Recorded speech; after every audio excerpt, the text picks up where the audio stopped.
Thank you for joining us at this newscast. We are broadcasting from Cameroon's economic capital, Douala. I am Bable Jonathan. In our top stories in this edition of the 6 p.m.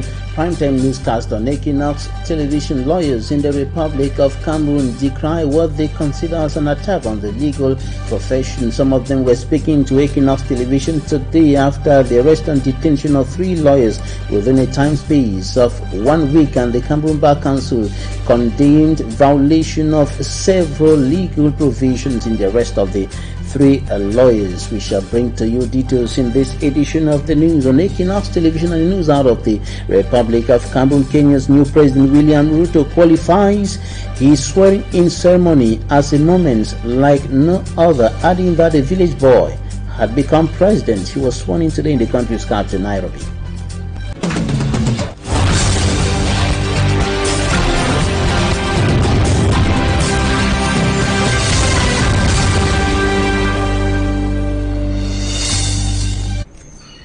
Legal practitioners in Cameroon's economic capital, Douala, expressed worries and concerns over what is considered as an attack on the legal profession. They were speaking after the arrest and detention of 3 lawyers here in Douala within a space of 1 week, and the lawyers are condemning the violation of several legal provisions in the arrest of the 3 lawyers. And a reporter, Annabella, spoke to Barrister Tamfu Richard and compiled this report. In the month of August 2022, 3 lawyers were arrested in different occasions, kept for days awaiting trial before being liberated.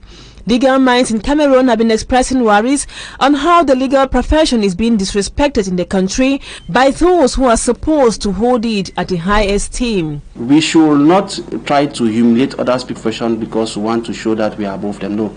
We are all actors of the judicial chain and we owe ourselves mutual respect. We are not saying that lawyers are above the law. You will never hear a magistrate being harassed like lawyers are being seen every day. But it doesn't mean that the magistrates do not commit offenses. They even commit offenses which are more serious than the lawyers, but they have a decent way of handling the situation, and I think that is also that decent way of handling the difficulties of lawyers that we are requesting for. Barrister Tamfu Richard has been a victim of unlawful arrest about 2 years ago. He explains that there are legal procedures which should be respected by an attorney general if a lawyer commits an offense. If a lawyer commits an offense, or if there are charges or allegations against that lawyer, the proper thing to do is that before you even take the complaint to judicial officers, you take the complaint to the bâtonnier, to the president of the Cameroon Bar Association, and if you deposit your complaint to the Cameroon Bar Association, immediately investigations will be open and the lawyer will be called up to hear his own side of the story. And don't forget that within the Cameroon Bar Association there is a disciplinary committee whereby if that lawyer is found wanting, he can be sanctioned severely, even right up to the point of removing his name from the bar roll. So, and if you don't want to use that I can say the diplomatic means of seeking for justice, when you deposit a complaint before judicial police officers or to the state council, immediately they identify that person is a lawyer. They should send the summons to the bar president, so that the bar president should take all necessary measures to make sure that the lawyer appears before the said judicial police authorities, and from there you will see that we will leave the premises without having the humiliation that is being rampant all these days. So I think that's just the arrest and detention of lawyers could also play an adverse role in the psychology of the common man who runs to a lawyer whenever their rights are violated. Even a mockery, because a lawyer who cannot defend himself, how then will you be able to defend the ordinary citizen when he has issues? I think even the confidence that the civil society will have vis-a-vis lawyer is going to fade away, because the citizen will be thinking that it's no need for me to have a lawyer, because he himself, when it comes to his own situation, when they want to arrest him, they arrest him without any respect, and definitely the society will feel unsecured. No need having a lawyer. And like I tell you, a good society cannot exist without a lawyer. I think In other countries where we see how their justice systems are respected is because they have a good respect for lawyers. So I think if we need to have an upright society, lawyers should be respected. As the legal minds put it, though lawyers aren't above the law, most often they act as an example for society to emulate and must be treated with some level of respect. We'll tell you more about this in the second part of this newscast with Barrister Kumba, head of the Kumba law firm, human rights defender.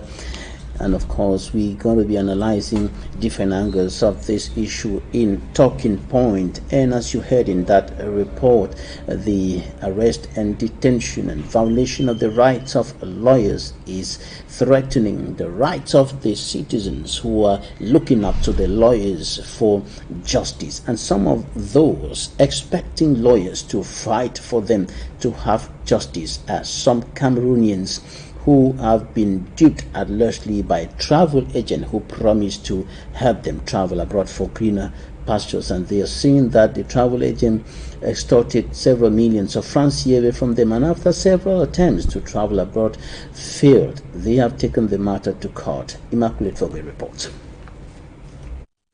Tosukpe Frederic Aman, a travel agent and promoter of Pacific Expert Voyage, located in Japoma, Douala 3 subdivision, is currently on the run after collecting millions of francs CFA from prospective travelers in the guise of securing Canadian, Mexican, Serbian and American visas. C'est un acteur.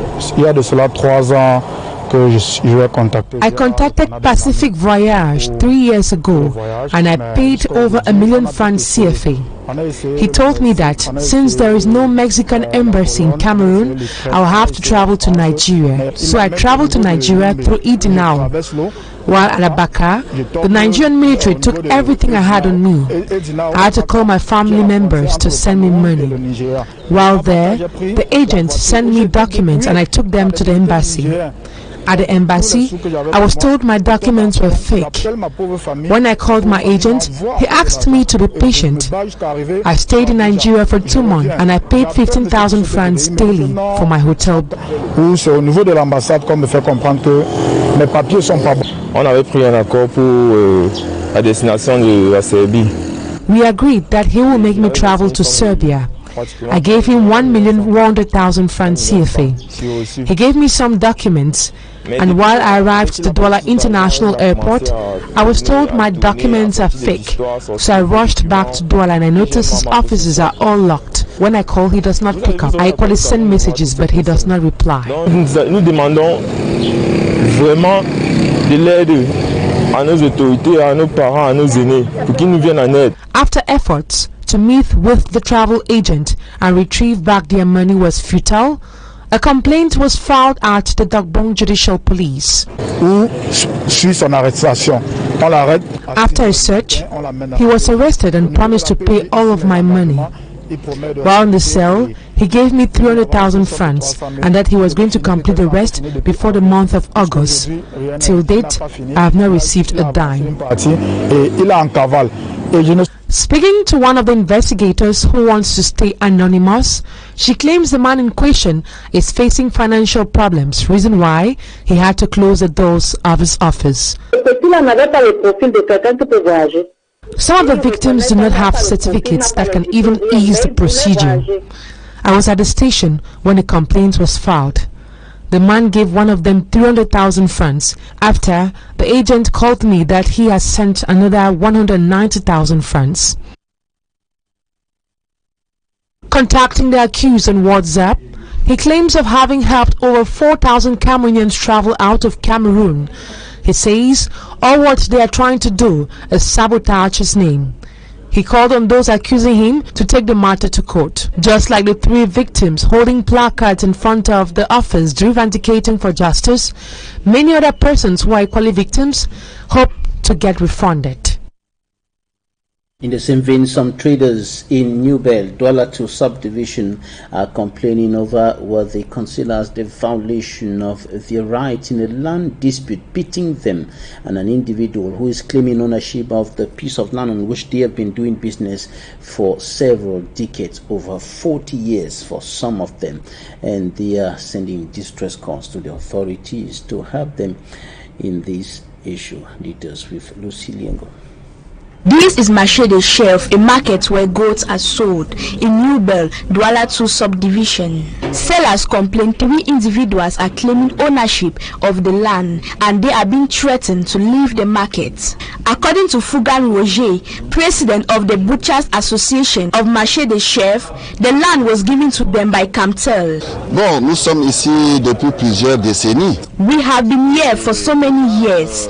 In 2004, when I was the secretary of the association, we addressed a letter to the director of Camtel to leave us occupy the site. So this is how, with a lot of effort, we gained the site. But for a while, for 4 years now, we have been receiving a lot of threats from persons asking us to leave the land. Nous ne cessons de faire l'objet de multiples intimidations. A situation which to most sellers is frustrating. Since 2016 that I started working in this market, I left the Northwest because of the crisis. I used this to feed my family. A group of individuals came and said this land belonged to them. And even if we have to be sent away, but where? Because we haven't gotten any notice. We don't know where we are going to from here. We don't understand what is really happening. I'm very confused. Now that this market will be destroyed, I don't know how I will pay my kids' school fees. The population is worried if at all the government is aware of these individuals who are trying to claim ownership of the land. Est-ce que la plus grande autorité des PTT est au courant que ce patrimoine précieux de l'État est en train d'être bradé? They call on the government to come to their rescue as they don't know where to go to. The right to water is a fundamental human right enshrined in national and international legal instruments, but the people of Nyala here in Cameroon's economic capital Douala are being deprived of this precious liquid, and their right to water, better still food as in general, is being trampled upon, and they are sending distress calls to the authorities who are expected to provide or to ensure adequate supply of potable water in that area. Inauguration reports. Nyala, a locality in the Douala 3 subdivision, is not spared from the water crisis that sweeps across Cameroon. Locals here have been for over 10 years with inadequate and no water supply at times. In 2014, this might their problem will be over following the construction of this water tower and reservoir by a Chinese company hired by the Cameroon Water Utilities Corporation. Unfortunately for them, the site was abandoned. Since that day, we had no water. We were very happy to have this water tank in our quarter, but till then we have not seen it functioning, and we are still waiting to the government to make it be functional. En principe, nous sommes fâchés. With the shattered hopes to have potable water in Nyala, the disappointed locals told Equinoxe reporters they are left with no choice than fetch water from unsafe sources for consumption, resulting to ill health caused by waterborne diseases, especially cholera. The fact that this water tank is not functioning, people are dying. So we ask them to make all an effort to make it be functional.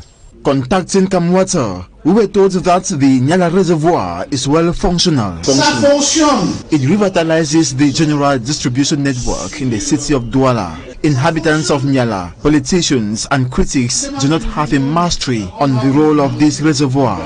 It is not because the reservoir is found in Nyala that the locals think it is theirs or that it should guarantee stable supply of potable water in the quarter. It serves a different purpose and functions mostly at night and between 6 a.m. and 12 p.m. to serve the population of Douala. It should be noted, not everyone in Nyala has water from the same provision plant. The provision plants are found in Koto, Japoma and Yato, meaning the population of Nyala should rather be looking at these three provision plants and not the Nyala reservoir. It has nothing to do with provision of water in their quarter. Pour alimenter le réseau, pas pour alimenter le voisinage. However, Kamwater demands the population to relax, assuring they try as much as possible to address the different complaints on the table so that everyone has these precious liquids at home. Access to water and sanitation are recognized by the United Nations as human rights fundamental to everyone's health, dignity, and prosperity. However, billions of people are still living without safely managed water and sanitation. This is the situation of inhabitants of Kumba in the Meme Division, southwest region of the Republic of Cameroon. And in a bid to curb the sufferings of the people, the Kumba 1 Council and the Army Rescue Unit are now distributing water to inhabitants of Kumba 1 subdivision while waiting for the problem to be solved. Details with Smanjik and Gabriel. It's already the second week and inhabitants of Kumba are still without potable drinking water. These Kumba natives still continue to move from one part of the town to another in search of the precious liquid, which is now scarce. The pipes channeling water to the main line that distributes to the whole town got destroyed during a heavy downpour Kumba witnessed some weeks ago. Though local authorities promised arranging the destroyed pipes, saying the company in charge of treating and distributing water is doing everything possible to see that water flow again in Kumba, the situation is getting worse each passing second. The first challenge we had, it is not like in the past where we used to have water problems in certain quarters, not all the entire town. It used to be very easy for us to go to other sources to access water supplied by Camp Water to now give to other quarters that have problems. This one is more serious because it's a general problem. So it has been very difficult for us to get, especially considering the machines that the Army Rescue Team has, for us to get to real good potable water. So yesterday we spent time to go around to identify some of these places. It is for this reason that the mayor of Kumba 1 subdivision, in collaboration with the firefighters unit of Kumba, have embarked on the distribution of water to some inhabitants of Kumba 1 subdivision. Water source that the entire Kumba relies on, which is at Lake Parombi, got destroyed. And since then, we have not been able to access potable water from Camp Water, which is supposed to supply. And so we as municipal authorities have had to think about the plight of the people of our municipalities. Particularly, I had to contact the commandant of Army Rescue, who was very willing to work with me for us to see how we can supply potable water to people of Kumba municipality. But how good is the water coming out from the firefighters' van? Don't carry dirty water. Snake water. Drinking water. But now it has been for long that time has not been washed. So yesterday we cleaned the town, we cleaned it well because we know water will carry, make people will drink. Some just take it to go and use for the house use. Some will take the water to drink. We don't know who will drink, who will not drink. So that's why we decide to wash it. And the water will carry, I'll show you very well, we carried it from the palace. So it's good drinking water. Kumba people are still patiently waiting to see water flow in their various homes, and that will depend when the problem will be finally resolved. The Minister of Secondary Education of Cameroon, Professor Pauline Nalova-Lyonga, has urged principals in the Edea and the Senegal Maritime Division Littoral region of Cameroon to step up their efforts to ensure that the teaching and learning process is unfolding hitch-free. And she also warned against what is considered as dubious by parents, notably referring to high sums of money requested from parents by some of the schools in the name of PTA fees. And we have details in this report with Immaculate Fogwe. What have you done? You came and found it. What have you done? How many years have Minister Pauline Nalova-Lyonga of Secondary Education interrogating the principal of Government Technical School Edea on the obsolete state of machines used by the students. She wants to know from the principal how she has contributed in the evolution of the industrial department since her appointment as principal 3 years ago. Cette année, on va continuer à réhabiliter. What does your budget say? Don't say on a continue. That is like storytelling. She is inspecting schools in Edea Senegal Maritime Division to ensure that the environment is favorable for learning. One of the teachers laments over the high cost of PTA levy some principals request from parents. Admission condition in some of the school, secondary school in Edea, it is extraordinary. People collect 12,000 francs for Form 1 classes, 32,000 francs.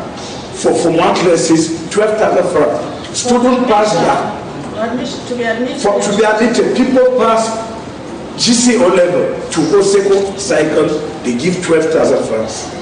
Where? In the government school? In the government bilingual high school, Edea, the bilingual high school that is nearer the level of secondary education. He decries the fact that some IDPs from the northwest and southwest regions have been denied admission by some principals for selfish reasons. So I appreciate the synonym and the subgroup because most of the IDPs I have to pass through them before they recommend to be admitted in the secondary school. When I took those cases myself, they always reject that I should give 12,000 francs or 32,000 francs. You should set an end for it. I'm not afraid of anybody. And what we wise is sufficient. Minister Pauline Nalova-Lyonga is equally concerned with the security of children and teachers. She recommends that surveillance cameras be installed on campuses. She has expressed satisfaction with several private schools in the Senegal Maritime Division, but however encouraged them to put in more efforts which will ease the learning and teaching process. Thousands of people cheered as William Ruto was sworn in as Kenya's new president in a ceremony in the country's capital, Nairobi, after his narrow election win last month. Mr. Ruto hailed it as a moment like no other, adding that a village boy had become president. Defeated candidate Raila Odinga did not attend. He said he had serious concerns about his opponent's victory. Ruto won the election with 50.5% of the vote to Mr. Odinga's 48.8%. Raila Odinga has alleged that the result was rigged, but the Supreme Court had ruled the election was free and fair. William Ruto, the former deputy president, was handed a copy of Kenya's constitution and a cert to represent the transfer of power from President Uhuru Kenyatta. With his hand on a Bible, the 55-year-old swore to preserve and protect the constitution, and he also had conciliatory words for Raila Odinga and all his opponents.